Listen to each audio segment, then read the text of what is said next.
రేవంత్ పాలనలో పోలీసులు రెచ్చిపోతున్నారు. ఏదో కారణం చూపి తనిఖీలు చేస్తున్నారు. అలా బాలనగర్లో తనిఖీ చేశారు. బోస్బాబు అనే వ్యక్తి భార్యతో కలిసి బైక్ మీద వెళ్తున్నాడు. Bosebabu షర్ట్ను traffic constable Gopal లాగాడు. దాంతో బోస్బాబు కింద పడ్డాడు. ఆ వెంటనే ఆర్టీసీ బస్సు బోస్బాబు తలపై నుంచి వెళ్లింది. అతను అక్కడికక్కడే మృతి చెందాడు. కానిస్టేబుల్ గోపాల్పై మృతుడి బంధువులు, స్థానికులు మండిపడ్డారు. రోడ్డుపై బైఠాయించి నిరసన చేపట్టారు. దాంతో రోడ్డుపై ట్రాఫిక్ నిలిచిపోయింది. రంగంలోకి దిగిన పోలీసులు మృతుడి బంధువులు, స్థానికులపై లాఠీచార్జ్ చేశారు.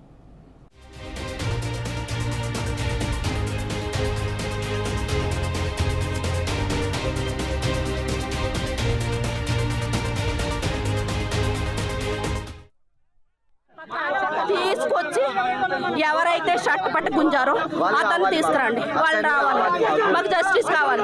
వాడికి ఇద్దరు పిల్లలు ఉన్నారు, చిన్న చిన్న పిల్లలు. వలసి కూలీ కింద ఇక్కడికి వచ్చి వడ్రింగ్ పని చేసుకుంటున్నాడు వాడు. అర్థమైందా? జ్యోతి బాబు, జోష్ బాబు 35 years ఎలిమట్టు ఉందంట. ఇద్దరు పిల్లలు, చిన్న చిన్న పిల్లలు ఉన్నారు. వైఫ్ ఏమీ చేయదు. ట్రాఫిక్ పోలీసు పట్టుకుని గుంజేశాడంట. ఆడు డ్రింక్ కూడా చేయలేదంట. చిన్న పని ఉంటే చిన్న పనికి పోతాడు, పెద్ద పని ఉంటే పెద్ద పనికి పోతాడు. చనిపోయిన బాధ్యుడికి న్యాయం జరిగేదాకా నేను ట్రాఫిక్ బంద్ చేస్తాం. ఇదిగో ఇవి కూడా లెక్కనే, ఇదిగో ఇవి కూడా లెక్కనే. మాకు న్యాయం జరగాలి. మేము ఏడుస్తున్నాం. మాకు ఇప్పుడు అన్నా, మా బ్రదర్ ని ట్రాఫిక్ కానిస్టేబుల్ అన్యాయంగా పట్టుకొని ఒక బస్ కింద గోపాల్ కానిస్టేబుల్ ట్రాఫిక్ ఆఫ్ చేయడం అనేసి ప్రజల మీద బాగా బైకుల మీద పట్టుకొని వాడు అత్యావేగంగా పరిస్థితి నా బ్రదర్ ని బస్సు కింద చేశాడు. బండి కింద వెళ్తుంటే షర్ట్ పట్టుకుని లాగేశాడు. గోపాల్ అనే వ్యక్తి ఇప్పుడు అర్జెంట్గా ఇక్కడ కావాలి. నాకు నా అన్న బాడీ తెప్పియండి, నా అన్న తెప్పియండి అర్జెంట్గా. అర్జెంట్గా గోపాల్ ఎవరైనా తిప్పించండి. పోలీసు వాళ్ళు ఇక్కడ అన్యాయం జరుగుతుంటే లాఠీ చార్జ్ చేస్తున్నారు. అదంతా వెరిఫై చేసుకున్న తర్వాత మాత్రం చెప్పలేదు. ఆర్టీసీ బస్సు డాష్ ఇచ్చి వెళ్ళిపోయింది.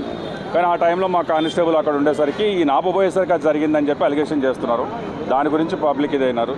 ఆ వివరాలను ఇప్పుడు నేను మాట్లాడలేను. ఇప్పుడు నేను జస్ట్ ఈ ఇన్సిడెంట్ గురించి, జస్ట్ వాట్ ఎవర్ హ్యాపెండ్ దాని గురించి ఇది చేస్తున్నాం అంతే. మీకు పూర్తి డీటెయిల్స్ మనం మళ్ళీ చెప్తాను. Thank you very much.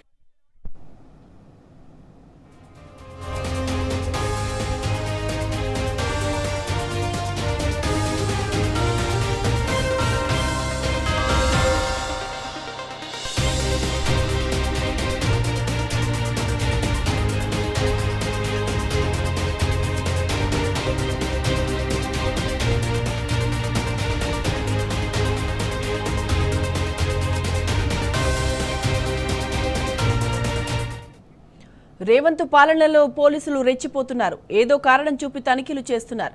అలా బాలానగర్లో తనిఖీ చేశారు. బోస్బాబు అనే వ్యక్తి భార్యతో కలిసి బైక్ మీద వెళ్తున్నాడు. Bosebabu షర్ట్ను traffic constable Gopal లాగాడు. దాంతో బోస్బాబు కింద పడ్డాడు. ఆ వెంటనే ఆర్టీసీ బస్సు బోస్బాబు తలపై నుంచి వెళ్లింది. అతను అక్కడికక్కడే మృతి చెందాడు. కానిస్టేబుల్ గోపాల్పై మృతుడి బంధువులు, స్థానికులు మండిపడ్డారు. రోడ్డుపై బైఠాయించి నిరసన చేపట్టారు. దాంతో రోడ్డుపై ట్రాఫిక్ నిలిచిపోయింది. రంగంలోకి దిగిన పోలీసులు మృతుడి బంధువులు, స్థానికులపై లాఠీచార్జ్ చేశారు.